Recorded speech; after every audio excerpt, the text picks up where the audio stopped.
Hello and peace greetings, everybody. This is our brand new episode. We have a 10-part series launched for you. I am Dr. Azeeza Jalaludeen. I have with me Miss Kate Lee. Welcome, Kate. Let's do this together. Let's do this together. Hello, everyone. Dr. Aziza, nice to see you. Nice seeing you, and I'm so excited that we are able to come into this space and really give value through our this brand new episode, 10-part series, Solutions for Mental Well-Being, Inspiring Your Organization. That's exactly where we are heading with this.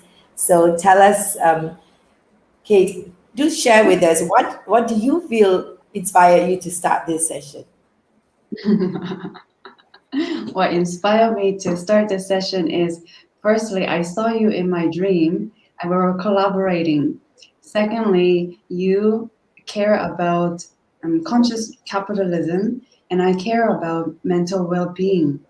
As I've been collecting tools, as I've been healing myself, this is one of the pillars I'm very passionate about. How about you? For me, it has been a journey myself, overcoming the situation of, creating a well-being for myself. And I have so many experiences that I have worked on myself.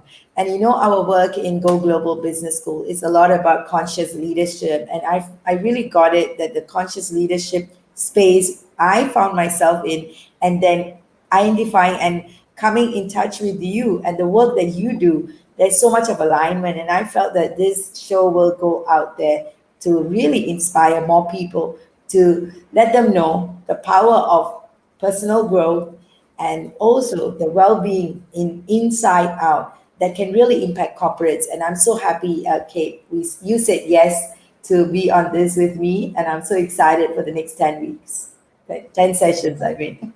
Yeah. What strikes me when you're talking about the conscious business, conscious leadership is that everything is connected. In order to be conscientious, we need to be mentally well equipped, serene, peaceful. There, yeah, yeah. Mhm. I am so with Conscious, we you need on to be this. mentally well. Yeah. I think there is some technical error in the LinkedIn, so we are doing our best to get it up and going. But it's already live on Facebook as well as on YouTube channel. So for those of you who are watching us, you can watch us on LinkedIn via our YouTube page. So I'm just gonna upload it, and then people can connect with us. I love technology, how it supports us.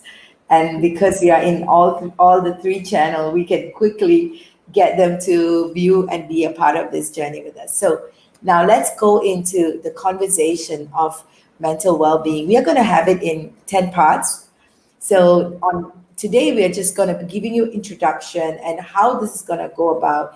And then for the following Fridays and we will want to interact with you. We want you to ask us questions.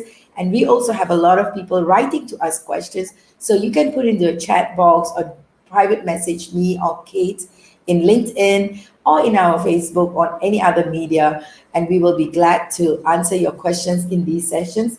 On top of that, we also will have, and I'm excited about this, Kate, all the various professionals and panels coming in that will really be inspiring all of us moving forward. So, are you excited? Tell us a little bit about those who are going to be joining us.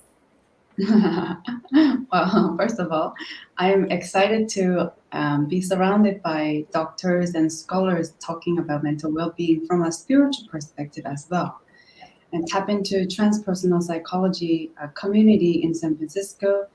And as we are collecting people on Clubhouse, meeting new people, people like you, Dr. Aziza, who care about grounded, business pragmatics at the same time honoring our spiritual, wisdom and insight. And I think that why we got together, why I said yes to this project with you is I really want to dive deeper into the mental well-being.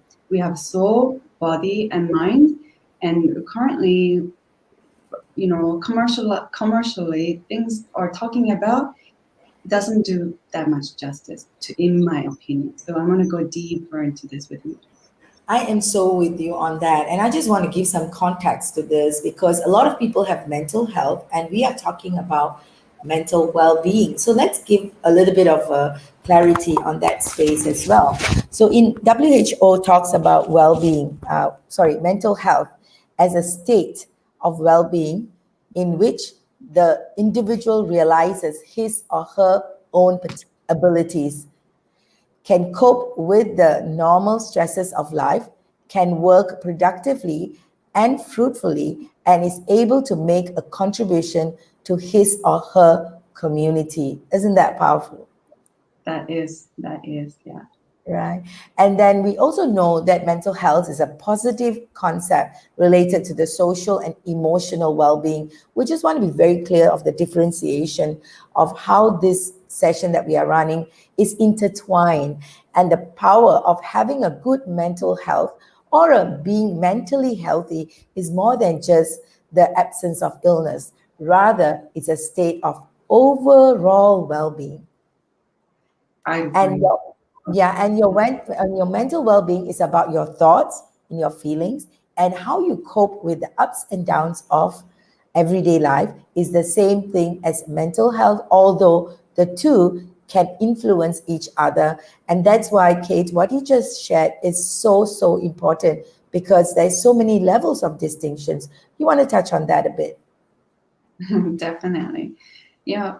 You know, well-being and mental health, whether there is distinction or less so, I think it's overall we want to look at people as a holy being, individually, as sovereignly. We deserve, we meaning individually deserve health, happiness, and respect. And when one individual, as an example, is not feeling all that aligned or all that well, then this person is going to influence the pockets, I mean, the environment around her or him. So if we plug in this person into the corporate world, and if this person is not completely aligned, well aligned, then the ripple effect will go and the people around her or him will be impacted. So how do we show person individually and collectively what is mental well-being, what is mental health? It doesn't matter what the distinction is, but I want you, audience, to feel content and happy inside.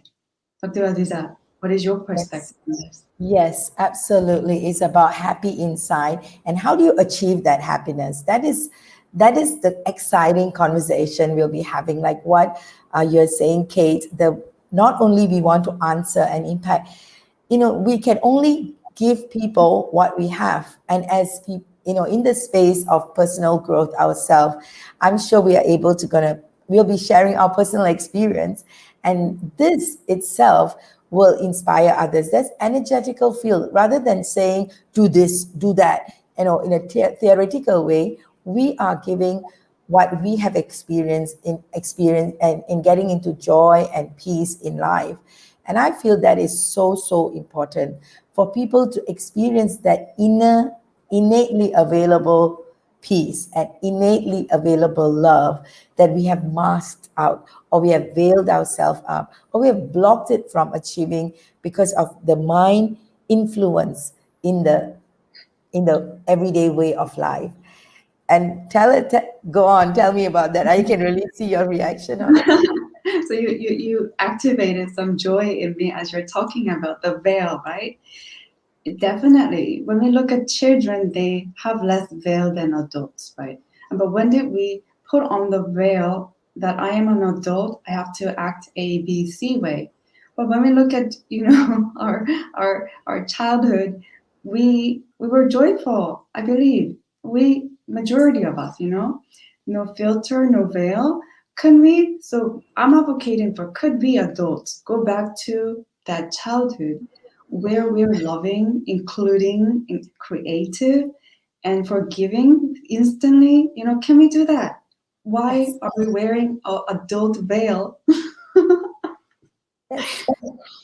And people are saying, why are we so serious in life? When we grew up, when we are born with with this childlike behavior, this childlike, not like childlike, we are born with this joy in us. And how, when you see a baby, regardless of how angry you are, how can you just smile? When a baby smiles at you, can you still be an angry person? You cannot. You will naturally, fall into that space. I was recently talking about how, and this is very interesting, even if you look at some videos that Adolf Hitler playing with children, and you will see a different side of him. And that is what anybody is capable of when they see youngsters. And because why? Why is that so? Because innately it's already in us. And how can we draw that out? How can we take it out? Our this 10 parts, we're going to break it down. We're going to discuss on this. We want to ask you as an organization, as a professional in your space, what are some of the challenges you're facing? And we want to serve that on this discussion, on this conversation that Kate and I are having. And we want to really, really see how you can elevate the level of mental well-being in your organization, and also what are the areas you can fine-tune, and what kind of new technologies or new way of communication, new way of being, right? The being is so important in that sense. Could we yeah, I mean, what you're saying is registering in my body, and as you say, being, it's beyond mind. Sometimes silence is part of communication, right? We're allowing that is helps us to be well. And one of the things that I observe is when people talk when they're feeling anxious, people people smile. I mean, including me sometimes, yeah. And I think when I challenge my thoughts, why are you talking? Are you feeling anxious? And then letting that go and saying to myself, yes, I am feeling anxious. Yes, I don't need to talk at this moment, right? And that brings me back to well being. By challenging the narrative that someone told me, I need to talk in order to succeed, So just dropping that like a shopping bag, I can reclaim my well being. Absolutely. Absolutely. And that is why we want to be very clear the nuances that we give through our body. The clearer you are in that space. And we're not talking about just going into meditation or all of that. Yes, meditation is a powerful tool when you know how to use it to your benefit. If you make it into a chore and say that, oh, I have to meditate, that itself becomes a stress. I know so many people saying that they want to go into meditation or prayers, whatever it is, it becomes a chore.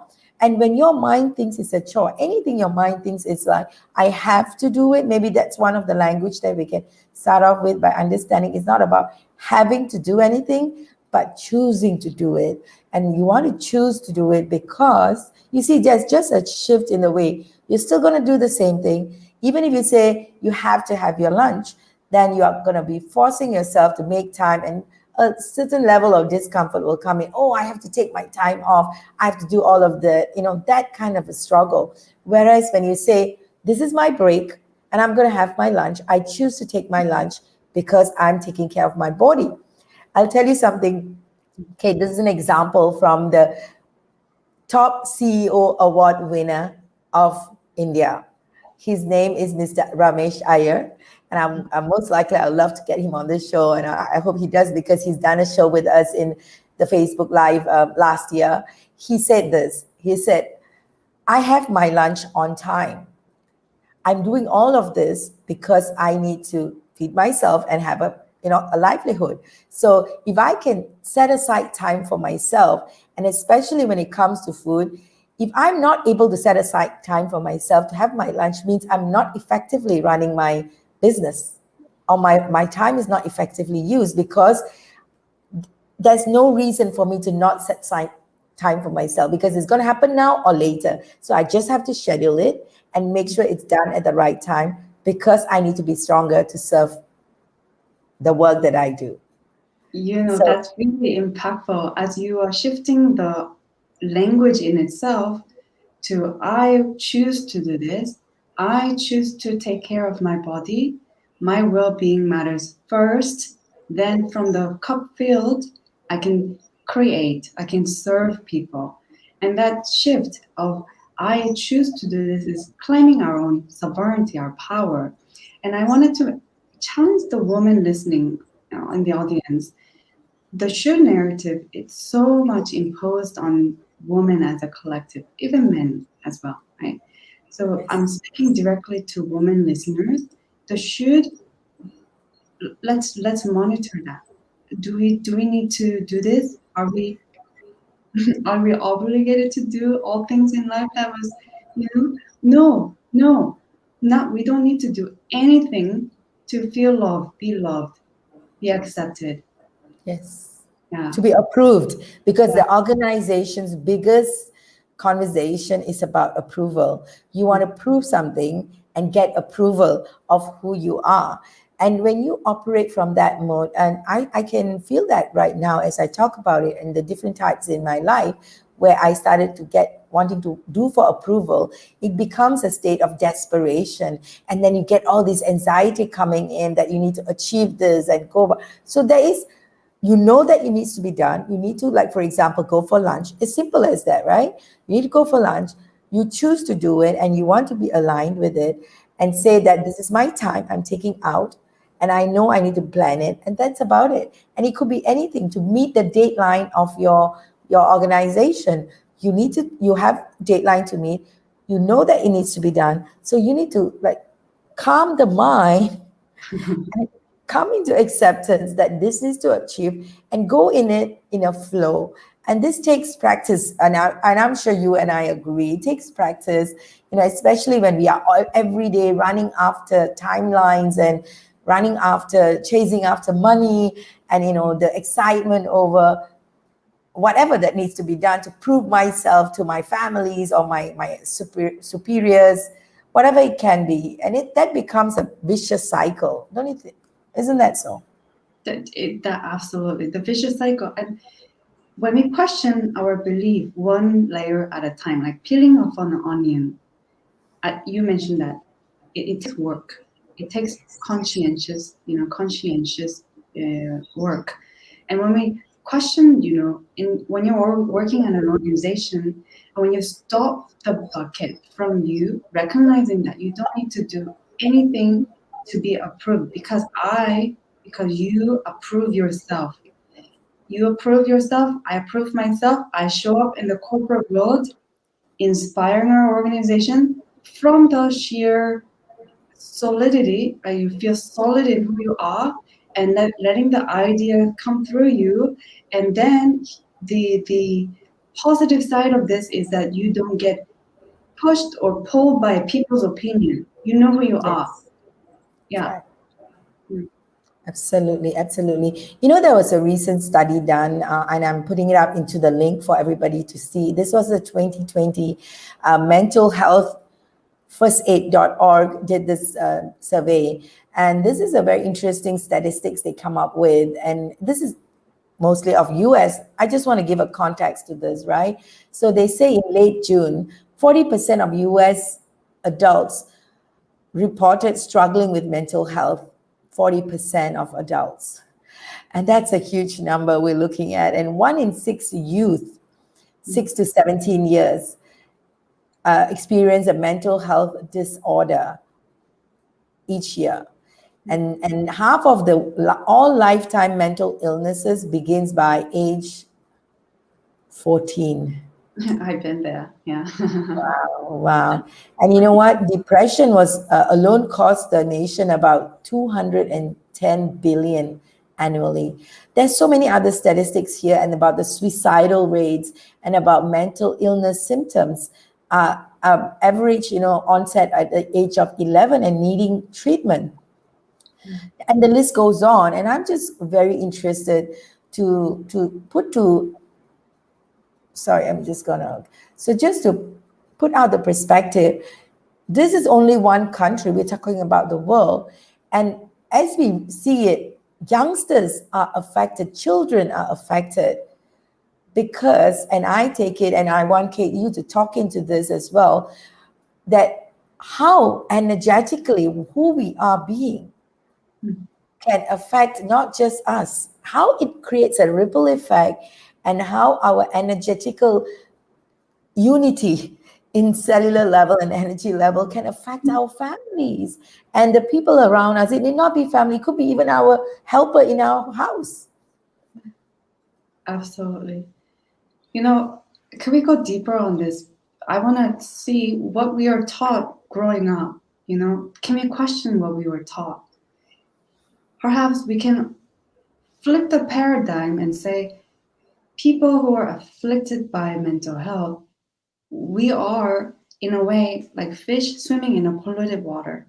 The current system has set us up to look for approval of others, set up in a way that we doubt ourselves and put our power elsewhere. Things like that we get taught under the umbrella of, or let's say under the polluted water, and everyone, we can see it as fish swimming in this water. And so what you and I are talking about is from the outside of this polluted water, Yes. from by our experience collecting ourselves, for many years. I've done that for sure. And from the outside perspective, we need to flip the paradigm and say people who are having issues with mental well-being, mental health right now, this is not your fault. We need to do something about it. Yeah. Yes, yes. And my personal experience in this space has been quite deep in that sense. I've been through these cycles of issues that I felt initially I didn't even recognize, and it was building up. And if I didn't have a hold on myself, I feel like I would have given way and even attempted some level of suicidal thoughts and all of that. So to me, that was those moments that when I saw what was going on for me, it did affect my children. It did affect them emotionally. It did affect them to a great extent. And some decisions we make, even the words we say, like what you're saying, affects energetically the people that we live with, let alone the office and the environment that we are, connected. And it's our language. Today we are very much talking about the language. I just want to, sum up. This is a 30-minute session that we are committing to each other to have you share, have you as audience benefit from. I want to round off by sharing with you the 5 intelligence framework that Go Global Business School has. It's the conscious leadership framework. And then I want Kate, you to share your 30 days happiness program that you have created in order to look deeper for people to see can they really do for themselves by going into consistency in life. So very quickly, and we'll be dissecting these 5 intelligence over the sessions that we will be holding with everybody. So why do we have this 5 intelligence framework? If you look at the world globally, and as a human self, we have so many different parts of us that needs to be fulfilled. And we need intelligence. Everybody's talking about being intelligent. So how do we really embrace intelligence, not just at the surface level, but at a deeper sense of beingness? So our 5 intelligence framework include emotional intelligence, which is very much covering the mind and the brain and how we function and how our emotions are controlled. We say control, but it's very much how we allow it to control. Well, that's a different conversation. And then we have financial intelligence. Imagine how the well-being is disturbed in financial intelligence. And when I say financial intelligence, it's not just about your expenses or how much you have invested and it's going. That's part of it. That's finance. And there is the other side of it that many people do not go into, is money consciousness. A lot of people in the corporate world, around the world, be it business or corporate, anybody who's serving another person, have what we call the scarcity mindset versus the abundance mindset. This is part of financial intelligence. So we'll be going into understanding on that. And then we have spiritual intelligence, which is inner alignment. This is nothing to do with business, with religion or any form of specific practices, but purely your inner alignment for yourself. And then we have physical intelligence, the body, the real self that needs to go into healing because of what it has been put through in our lifetime and even moving forward. And the final of the intelligence is environment intelligence. Environment intelligence is our surrounding. If you look at it, in office especially, what kind of surrounding are you creating for yourself and your family and your organization? That will be a very important element of this. So let me just run through that. Emotional intelligence, financial intelligence, spiritual intelligence, physical intelligence, and environmental intelligence. And this is the 5 intelligence that we cover and we will be touching on in this 10-part series with everybody. On top of that, we're going to definitely have some clarity in the self-mastery technique that we use for healing processes, which is a 3-step process to notice, to go into clarity and awareness, moving into releasing exercises and going into generating positivity around us, not just positive affirmation, but a clear well-being in your mind and heart.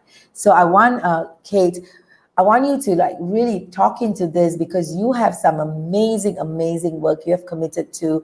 And as we bring in all these professionals to serve us, you're going to be bringing in a very important part of the conversation. Go ahead, Kate. Yes. I love how my work is plugging into your work well. 5 intelligences. And my pillar is 5 universal emotions, taught by Dalai Lama and researched by Dr. Paul Ekman. And they have a website called Atlas of Emotion. And I put I put part of it into the 30-day happiness program. And what 5 universal emotion is, based on their research, is that we have 5 continents of emotion: anger, enjoyment, fear, sadness, and disgust. So from this 5 continents of emotion, they dissect individually what is a spectrum of anger, what is spectrum of enjoyment, and disgust and fear and sadness. And we look at it from a clinical perspective. When I feel angry, I want to break free from reacting in an unhealthy way. And so that is part of the conversation we're going to have continuously with you and in the 10 episodes coming up. And the point about knowing our emotional intelligence, specifically these 5 emotions, we can become the Yoda, the master. Yes. And each independent reaction when I get triggered becomes kinder, becomes more mindful and conscious. That is the purpose. And so 30-day happiness program is about you spending 15 minutes a day taking care of yourself in a way that is fun. I include dance in there, singing in there, soaking your feet in Epsom salt to warm water, things like that. Dynamic of all the research I've compiled in 5 years, healing myself, reclaiming self love, and so that's available. And we have experts. One of our experts is Dr. Fred Luskin from Stanford University. He's a psychologist there, and Dr. Nargis, who speaks about the scientific benefit of meditation. It's so exciting that we are having all these amazing panelists who will be, in our space and also discussing this wonderful information with everyone. Yeah. So I'm so excited about that. And as we round off today's session, we need to leave you with a 1-minute silence meditation. Kate, lead it for us, and I would just love that. Oh, sure. Simple, everyone. Just be silent. Just kidding. Okay, let's gather ourselves. Please close your eyes with me and taking a deep breath in and out. We'll be here for 1 minute.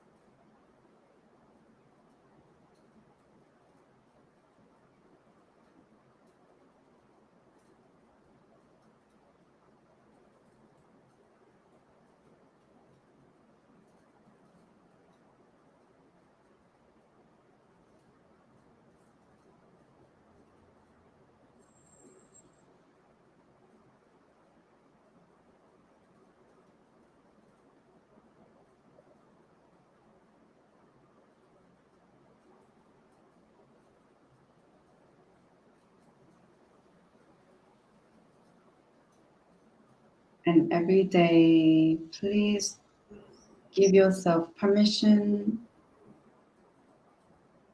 or silence. And silence is a form of communication. Thank you, Dr. Azeeza. Thank you. Yeah. Thank you so much. I'm so excited about this, and we look forward to seeing you on Friday. So as you can see, this is the introduction session, and on Mondays and Fridays we run this. Mondays at 8:30 a.m. Singapore time, and Fridays is 3:30 p.m. Singapore time, which covers global time zones. That's the idea behind this. So we want to reach the world to get inspired, everyone, to reach out to your corporates, your organizations, let them see this and share it with all your team members. So let them go through the processes that we're going to share with you, and all the professionals and medical experts and wellness specialists and practitioners joining us in this segment. You want to ask us your questions and put them into the chat box as you watch this, write into us in LinkedIn. We will be asking this panelist, and this is really a worth of thousands of dollars that we are gifting you through this social media. So thank you once again for joining us. And Kate leads, and Life of Emerald is such a blessing that we can join hands together to serve our communities. I am grateful to acting in our integrity from what you believe in, what I believe in, what we stand for, empowering people one day at a time. Thank you, Dr. Azeeza. Thank you. Yeah. Thank you very much. Do leave us your comments on what you feel about what you have heard today and what else you'd like to hear from us. So this is a project of Go Global Business School with Life of Emerald, solutions for mental well-being, inspiring your organization. So we see you on Friday. See you later. Bye. See you. Have a blessed week. Bye-bye.